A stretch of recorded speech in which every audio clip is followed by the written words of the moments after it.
Hoy vamos a hablar de uno de los lugares públicos más importantes de la ciudad de Zaragoza.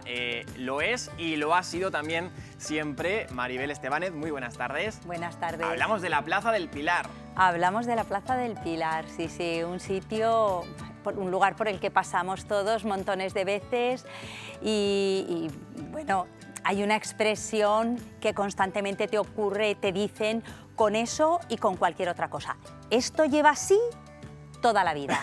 Claro, y tú dices, sí, toda la vida mía, claro. Puede que toda la vida suya, pero no toda la vida de ese lugar, Para empezar, de esa estamos viendo aquí algunas existencia. fotos muy diferentes, pero es que incluso vamos a irnos un poquito antes, vamos a hacer un poco de ejercicio de imaginación. Antes de estas fotos, ¿cómo era la plaza?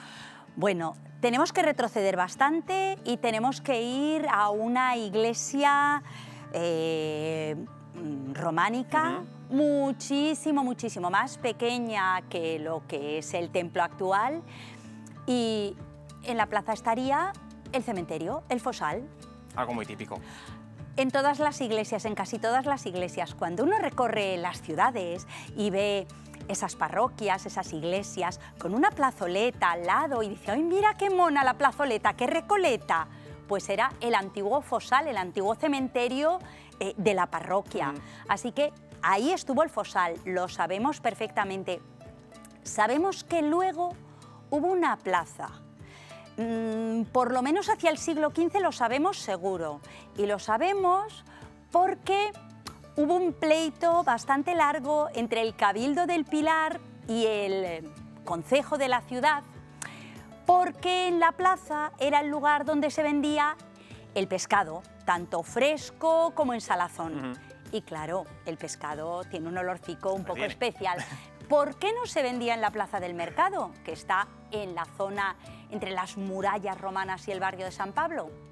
Pues porque esa era la Plaza del Mercado, pero también era la plaza más importante de la ciudad, donde se hacían exhibiciones, espectáculos, se corrían justas o se hacían celebraciones de todo tipo. Y claro, el pescado, pues pues huele. Así que hubo un pleito bastante largo, con lo cual ahí sabemos que había una plaza muchísimo más pequeña. Después se amplió esa plaza cuando se construyó el nuevo edificio a principios del siglo XVI, pero ojito, también mucho más pequeño que lo actual. Hay que pensar que en el templo actual cabrían 6 iglesias como aquella.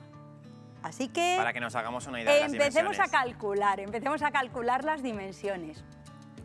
Y cuando ya a finales del siglo XVII se empezó el templo, pues cuando ya la cosa estaba bien avanzada, prácticamente terminada, ya sí se construyó una plaza, pero solo la Plaza del Pilar, o sea, solo delante del Pilar. Prácticamente, ¿no? Exacto.